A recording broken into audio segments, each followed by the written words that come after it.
们祝福你圣诞快乐，我们祝福你圣诞快乐，耶稣赐你平安，我们为你带来大好的消息，天父上帝既然显人，耶稣赐你平安，我们祝福你圣诞快乐，我们祝福你圣诞快乐，我们祝福你圣诞快乐，耶稣赐你平安，我们祝福你圣诞快乐，我们祝福你圣诞快乐，我们祝福你圣诞快乐，耶稣赐你平安，我们祝福你圣诞。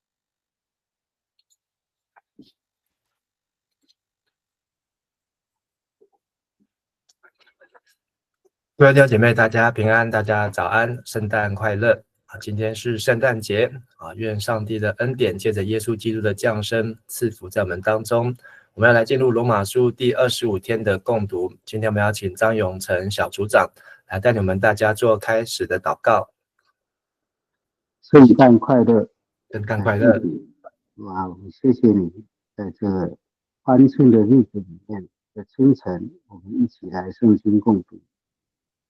求主你开我们的耳，开启我们的心门，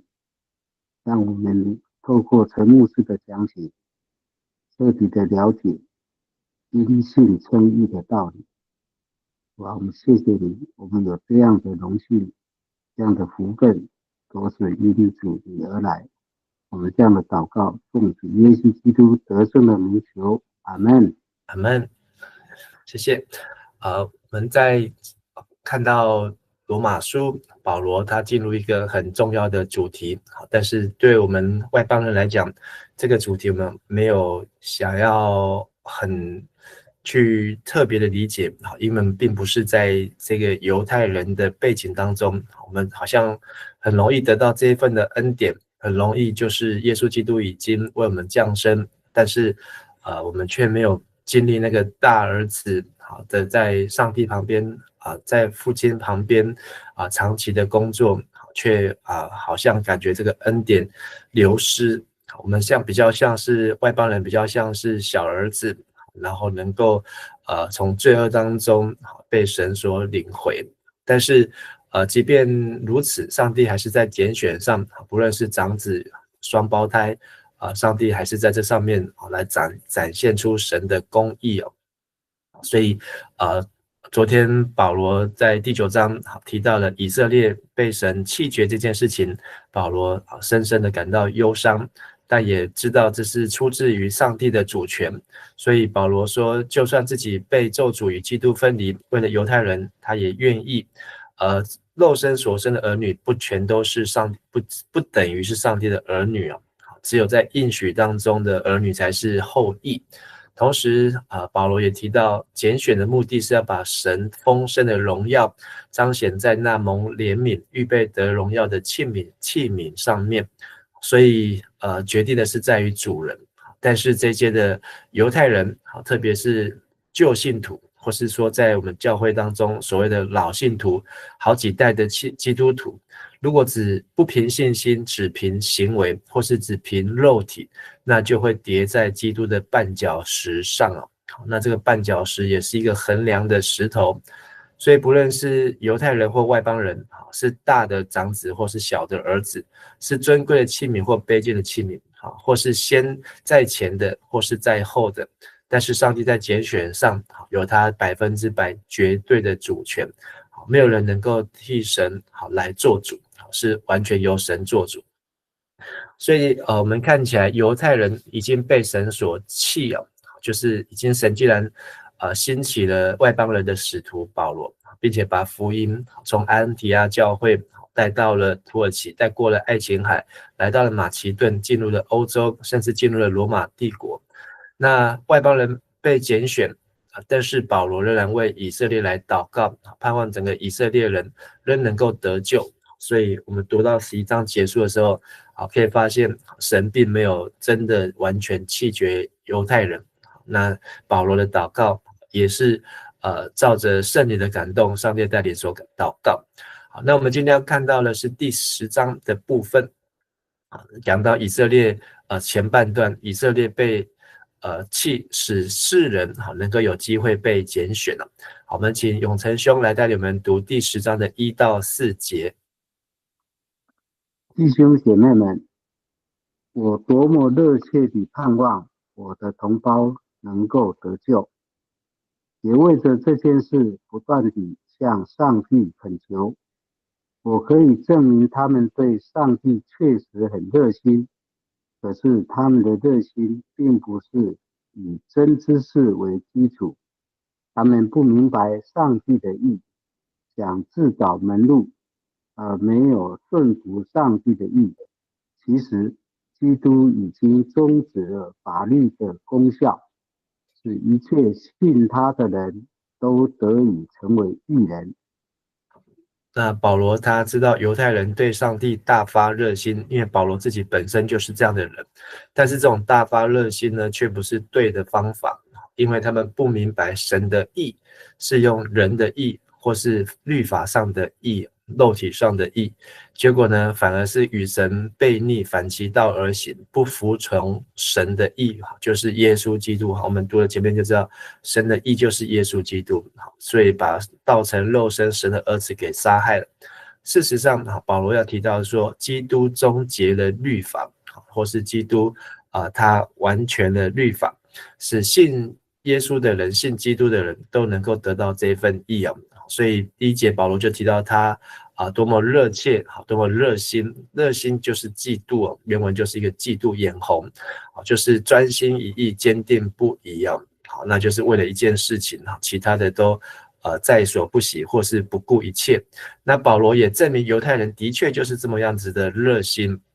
可是他们热心不是按着真知识，原文是知识啊，就是他们不是以这个对神的知识来建立起这样对神的专心一意。好，那是哪里呢？好，他们把焦点放在律法的上面，把焦点放在行为上面，把焦点放在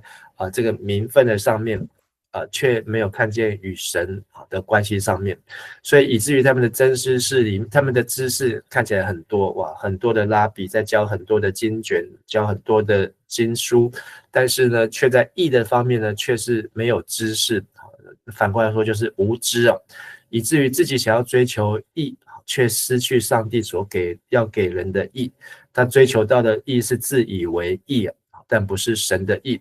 他们不明白义，自找门路，没有服从。其实基督已经终止了法律的功效，使一切信基督的人都得以成为义人了。他们不知道、不明白，就是说，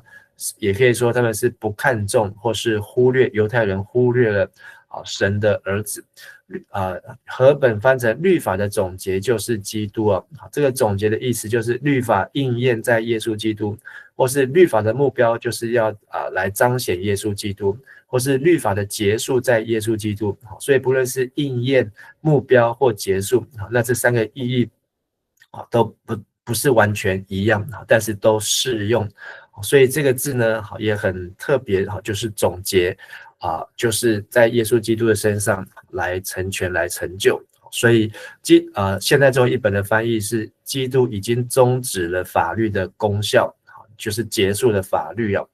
那但是结束了法律，那意思是不用再守法嘛？不是而是这个法律它只是来让我们知道罪，但是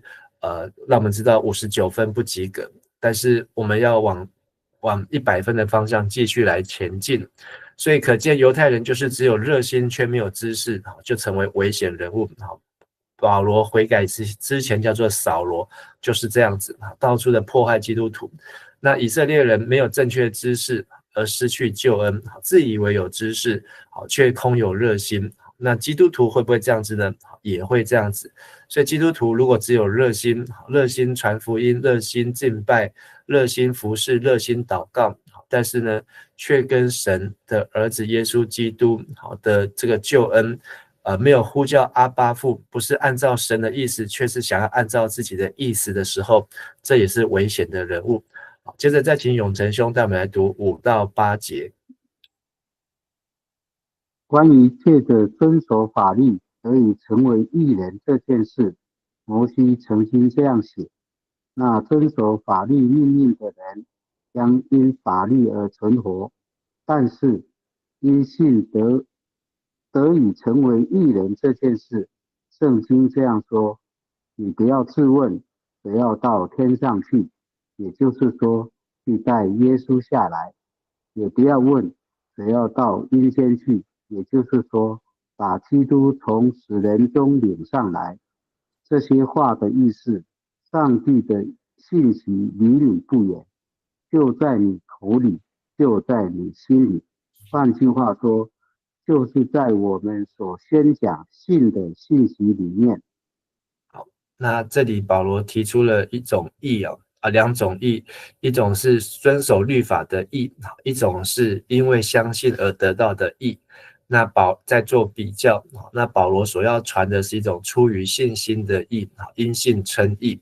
那借着遵守律法得以成为义人这件事情，就是在讲律法的义。那摩西在利未记的18章第5节有写到，那遵守法律命定的人将因法律而存活。好，那在利未记第18章也是我们明年1月要灵修的这个利未记讲到了关于淫乱，第18章讲到了淫乱的事那神吩咐摩西，要摩西不要去离开埃及进入迦南，但是不要学取埃及，更不可以学取迦南地的人所做的这些的习俗和行为，要遵守神的典章律例，按神的话而行。如果遵守神的律例典章，遵行的人就因此得生了。所以信心加上行为，要信心就是相信神的话。好，所以这个是律法上的义呢，是遵守神的话就能够得生。好，那其实这个得生跟信心来比较的话，得生是说你可以得到60分，通过及格。但是信心上的义呢，是保罗在第10章第6节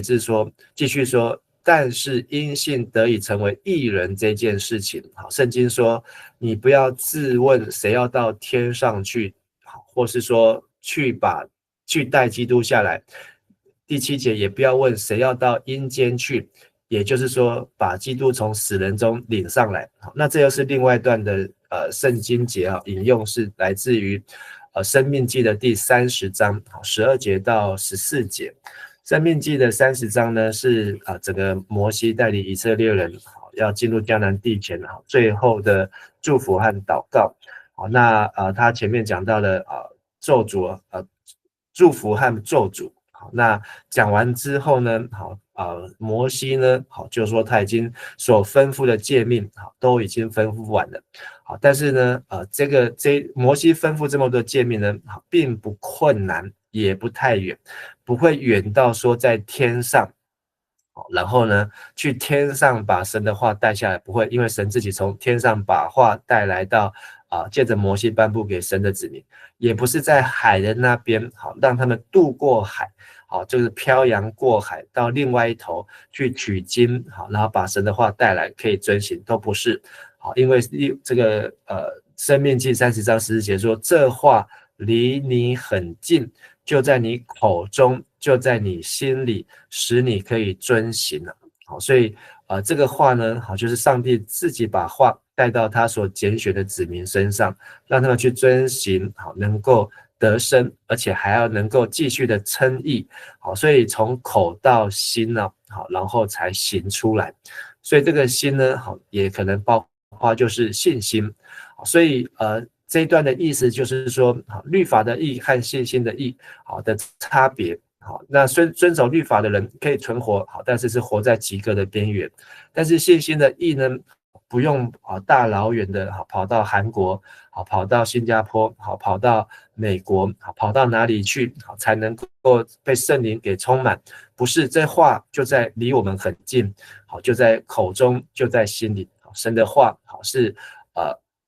像是神的恩典，让我们可以遵行。所以这些话就是上帝的信。保罗也把这一段申命记的话，自己在翻译第8节，好，说这话的意思就是上帝的信息离你不远，就在你口里，就在你心里。换句话说，就是在我们所宣讲有关信的信息里面了。好，所以保罗说他在前面讲到的罗马书前面，就是在把神的诫命、神的律例，在申命记、在利未记，好，律法的义、信心的义，这一些的道理呢，好，其实就是他所传的道。这个道呢，传的道就是宣讲或是公开体说，道就是话语，就是讲道。好，那保罗说这是一个信主的道，好，或是一个信心的道。信心的道就是不是靠行为来得到的道理，或是靠功德、靠奉献、靠神迹奇事、靠其他的知识，而是靠就在我们口中，就在我们心里啊。好，所以如果我们明白好前面这个经文的背景意思的时候，我们就不难明白接下来我们要读的最后一段，那第9节到13节，再请永成兄带我们来读。如果你口里宣认耶稣为主，心里信上帝使他从死里复活，你就会得救。因为我们心里这样信，就得以成为义人，口里这样宣认，就会得救。圣经上说，信他的人不至于失望。这话是指所有的人说的，因为没有犹太人跟外邦人的区别。上帝是万人的主，他要丰丰富富地赐福给所有呼求他的人。正像圣经所说，凡呼求主名的人必定得救。以上，谢谢。那口里承认，心里相信，这是我们非常喜欢，也耳熟能详的一段经文。好，但是这里有一个前提，就是如果你口里承认，好，那这个你呢，好，是谁呢？好，我们要从圣经的前后文来看，这个你就是犹太人啊。好，所以犹太人被神弃绝了。他们好像那个长子、那个大儿子、那个以扫，好，就好像就是神居然把这样的祝福应许呢，给了另外一个，好，或是那个先生出来的以实玛利没有得到应许，好，而是后生的以撒得到应许，但是并不是按着肉体，是按着应许啊。那这里提到说，口里承认和心里相信，这2件事情，好，这对照申命记30章，好，这个话离你不远，就在你口里，就在你心里。好，上帝的话呢，好，从我们的口中，从我们的心中，好，所产生的效益要2个结合起来。所以我们在读神的话，好，不是只有眼道，还要口道，口道才能够耳道，耳道呢才能够心道。好，所以我们读神的话，好，必须从听神的话，好，到说神的话，到行神的话，而这还有心中的一个很重要的关键，就是要相信神的话。好，所以这是一个连锁的反应，好，让上帝的话变成活泼的一把2刃的剑，好，能够将人的灵与魂、骨节与骨髓，好，能够刺入剖开，好，让我们能够分辨好我们的主的意思。好，所以这是一个出于信心的义。所以犹太人如果口里承认什么呢？不是承认神的诫命、神的律法，是承认耶稣是主哦。好，心里相信什么呢？相信神，好，使耶稣从死里复活，犹太人就能够得救。所以这句话的正确的应用呢，好，是在这个看起来被弃绝的犹太人，但是用在外邦人身上可不可以？可以，只是没有办法像犹太人这么快。好，因为这个宣认耶稣是主，主这个字呢，好，在希伯来文当中就是阿多奈，阿多奈就是在旧约当中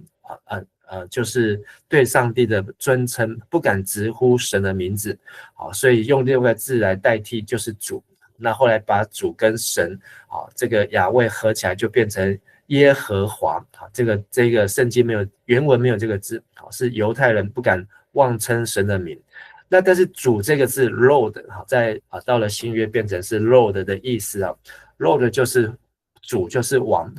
甚至更大就是所谓的皇帝啊。所以在新约当中用像耶稣是皇帝，我们大概也不会这样子去称呼，我们会说耶稣是主。好，所以除非相信耶稣，所以不会有人把耶稣称作皇帝。但是我们会说耶稣是万王之王，万主之主，那比任何的皇帝还要大。好，所以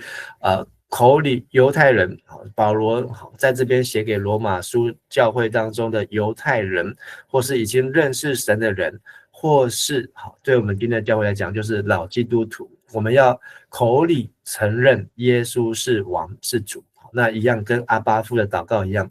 就是这是上帝的主权，是照神的意思。那心里相信他从死里复活，就是已经胜过了死亡。那我们才能够因着这样的心理信，我们就可以成为义人，口里这样宣认就会得救。所以人心里相信就可以称义，口里宣认就可以得救。所以保罗在这边提到说，信心呢就是耶稣是神，而他是皇帝，万王之王，万主之主，而耶稣也从死里复活，这是我们信心的基础。不是在信那个可以数啊加数啊勤数啊欠钱免行好的这种神，或是这个有求必应的有应公，不是相信耶稣跟他拜跟他磕头，相信像拜魔鬼一样，只要向他跪拜，他就会给我们好处，或是相信这个对岸的领导人，相信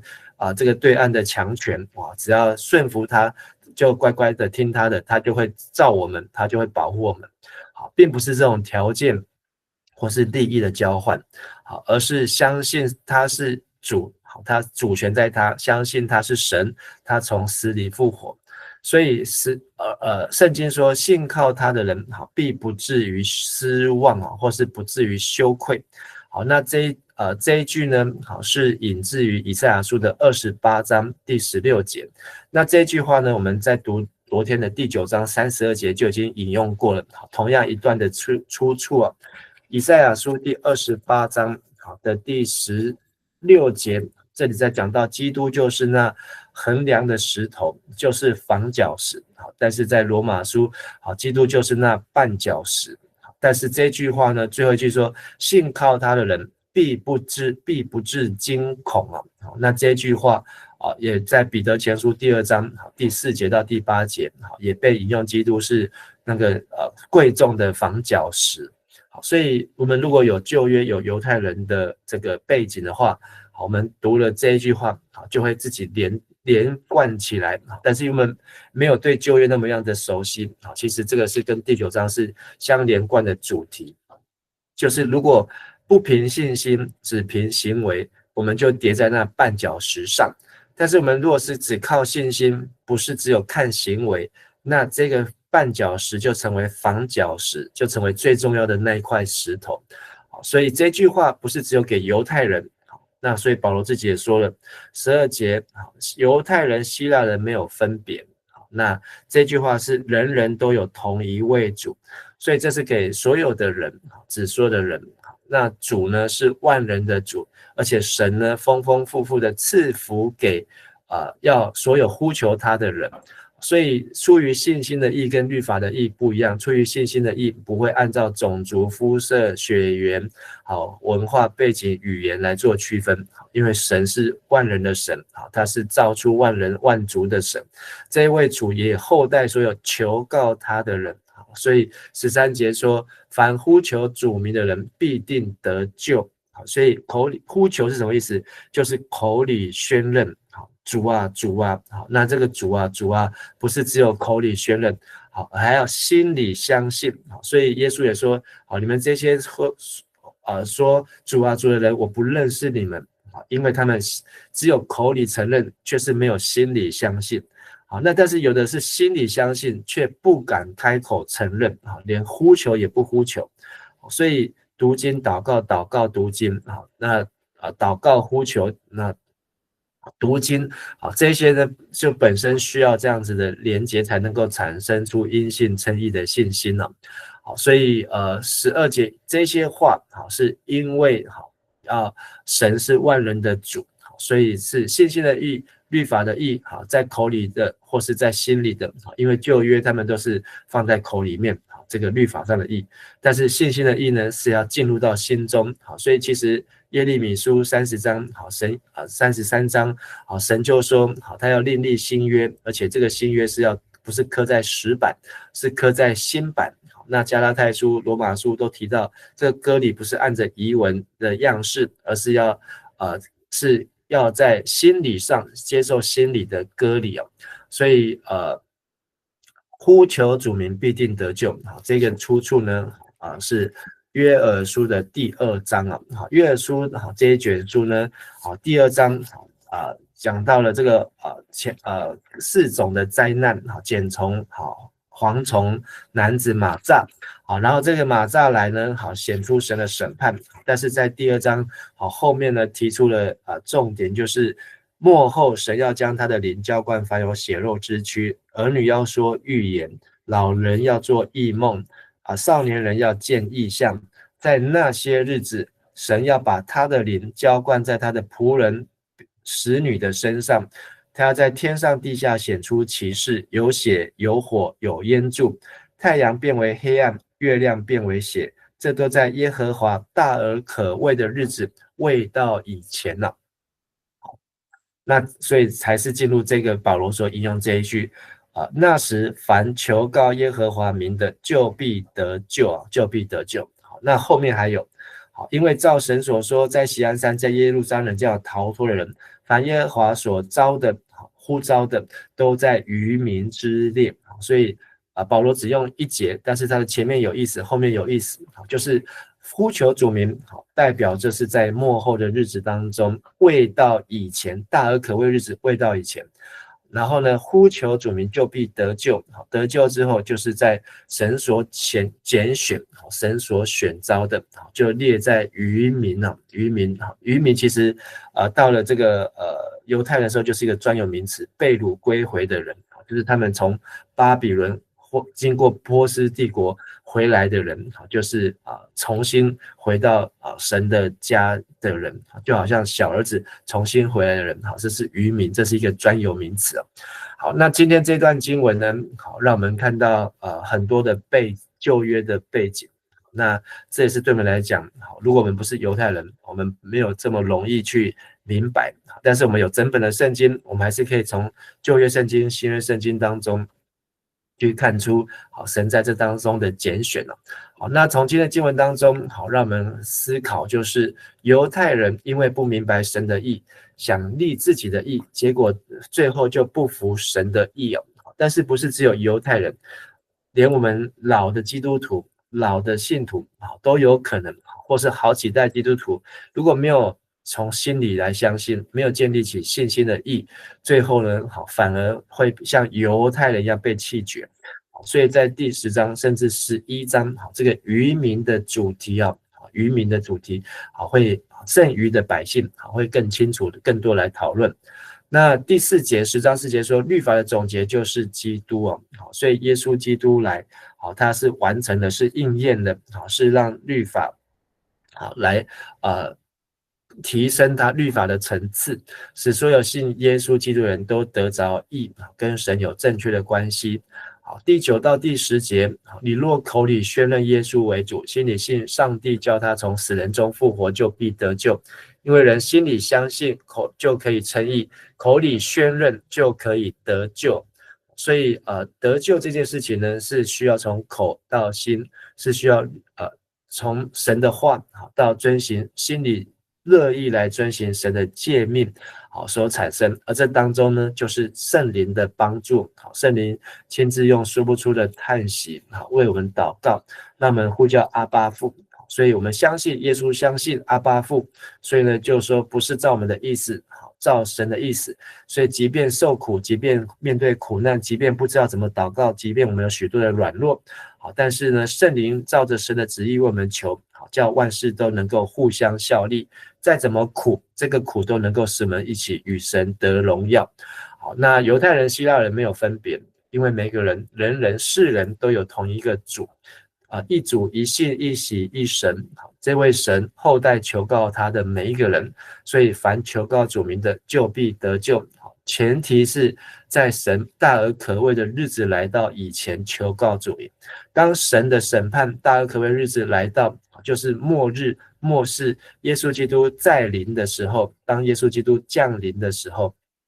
求告主名就来不及得救了，就来不及得救。好，盼望从今天这段经文当中，好，让我们再一次的思想神的话，好，也能够让我们口里宣认基督是皇帝，是万王之王，是万主之主，心里相信耶稣基督是神叫他从死里复活，好，并且心里相信得着信心的义，口里承认，好，得着得救的生命。好，我们一起来祷告。亲爱的天父上帝，感谢你圣诞节耶稣基督的降生带来世人的盼望，而耶稣基督的从死里复活完成的救赎，在天上在神的右边为我们不断的祷告。而当日期满了，得救的人数满了，神你要使耶稣基督再次回到世上，回到地上，在这当中你要来施行审判，与最后的审判，带领渔民得救的人，相信的人能够进入那新天和新地当中。主啊，求你再次让我们警醒等待预备耶稣基督的再来，也让我们能够把握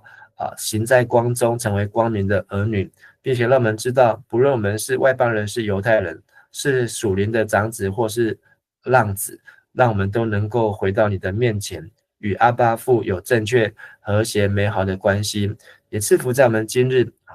所做的一切事上都有上帝你的同在，也让我们能够经历上帝你的信实与美好。我们这样子祷告祈求，奉靠耶稣基督的名求，阿们。谢谢大家，大家平安，再次祝大家圣诞快乐，谢谢。圣诞快乐，谢谢牧师，谢谢，圣诞快乐，圣诞快乐，快乐 ，Merry Christmas。圣诞快乐，我们祝福你圣诞快乐，耶稣赐你平安。我们祝福你圣诞快乐，我们祝福你圣诞快乐，我们祝福你圣诞快乐。